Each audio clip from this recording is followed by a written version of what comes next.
नमस्कार, आप देख रहे हैं इंडिया 24/7 न्यूज और मैं हूं आपके साथ सपना ठाकुर। आइए रुक कर लेते हैं आज की अहम खबर की ओर। फैमिली डिस्प्यूट रेजिडेंशियल क्लिनिक के 4 वर्ष पूर्ण होने के मौके पर सीपी लक्ष्मी सिंह कार्यक्रम में पहुंची। निजी यूनिवर्सिटी के सहयोग से गौतम बुद्ध नगर पुलिस कमिश्नरेट 4 वर्षों से सफलतापूर्वक फैमिली क्लिनिक का संचालन कर रहा। आंकड़ों के मुताबिक 95% सक्सेस रेट रहा। परिवारों के घर टूटने से बचे। पिछले वर्ष 211 मामले सामने आए, जिसमें 5% सिर्फ मुकदमे में तब्दील हुए। परिवारों को टूटने से बचाने के लिए पहल शुरू की गई थी। जल्द गौतम बुद्ध नगर पुलिस कमिश्नरेट इसके प्रेजेंटेशन उत्तर प्रदेश सरकार और जीडीपी को सौंपेगी। प्रेजेंटेशन के जरिए एफडीआरसी का और अन्य जनपदों में भी ये बात शुरू करने की बात कही है। देखिए, पिछले वर्ष जितने भी हमारे पास इस फैमिली डिस्प्यूट रेजोल्यूशन क्लिनिक में मामले आए थे, उसमें महज 11 में एफआईआर हुई है। 95% का सक्सेस रेट इस क्लिनिक ने अचीव किया है, जो अनप्रेसिडेंटेड है। किसी भी ह्यूमन कॉन्फ्लिक्ट को बातचीत के माध्यम से साइकोलॉजिकली ट्रीट करके और उसका समाधान निकाल लेना अपने आप में ही दुष्कर कार्य है, और इस एफडीआरसी की टीम ने इस दुष्कर कार्य को पूरा करके दिखाया है। हम शारदा यूनिवर्सिटी के और उनके लॉ डिपार्टमेंट की टीम के बहुत आभारी हैं कि उन्होंने इस क्लिनिक में अपना एक बहुत पॉजिटिव योगदान देते हुए हमारे इस पहल को नया आयाम दिया है।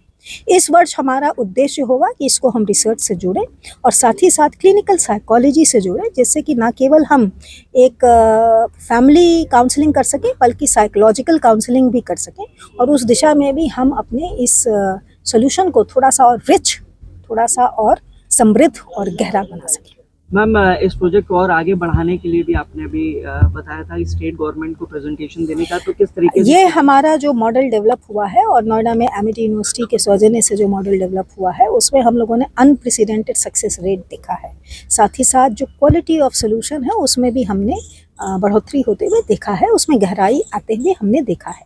इसलिए इस केस स्टडी को हम स्टेट गवर्नमेंट और डीजीपी हेडक्वार्टर के समक्ष प्रस्तुत करेंगे, ताकि इसको जहाँ पर भी सुविधाजनक हो और उपलब्धता हो, इसको दोहराया जा सके। जी, क्या टूटे रिश्तों को मिठास दी गई है सर, क्या कहेंगे? भाई, इससे बड़ा नोबल कॉज कुछ हो नहीं सकता। हम लोग तो इसी सेवा के भाव से लगे रहते हैं अपनी फैकल्टी के साथ। हम लोग को बताया भी कि रिश्ते तोड़ना बहुत आसान है, जोड़ना में बहुत डिफिकल्ट, मेंटेन करना बड़ा मुश्किल होता है। और सादा यूनिवर्सिटी में सारे डिपार्टमेंट हैं, लॉ डिपार्टमेंट भी है, साइकोलॉजी डिपार्टमेंट भी है, और क्लिनिकल साइकोलॉजी भी है, और मेडिकल साइकेट्री भी है। तो हर जो झगड़े के पीछे कहीं ना कहीं मानसिक तनाव या मानसिक रूप से कुछ ना कुछ गड़बड़ होता है। तो उसमें सादा यूनिवर्सिटी में काफ़ी पोटेंशियलिटी है कि उन लोगों को बैठे समझा करके अगर ज़रूरत पड़े तो उनका मेडिकल ट्रीटमेंट भी शुरू होना है तो वो भी शुरू करें। और काफ़ी सक्सेस इसीलिए भी आ रही है क्योंकि हमारे जो काउंसलर है अब 4 साल हो गए, काफ़ी मैच्योर भी हो गए।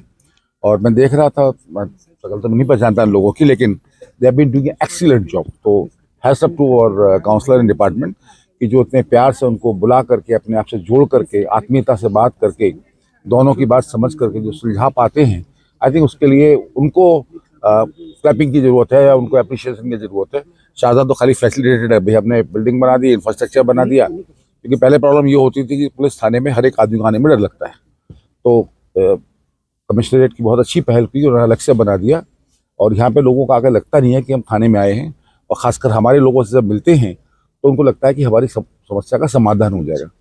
तो यहाँ की जो इसकी जो टीम है वो भी उनको प्यार से भी, लीगली भी समझा देते हैं कि बेटा ज़्यादा गड़बड़ करोगे तो परेशानी में आ जाओगे। हमारे लोग भी समझा देते हैं, तो फिर वो काफ़ी हद तक सुलझ जाता है। वरना वकील अपने पैसे के चक्कर में काफ़ी नुकसान करते हैं परिवारों का। ऐसे तमाम खास खबरों के लिए देखते रहे इंडिया 24/7 न्यूज।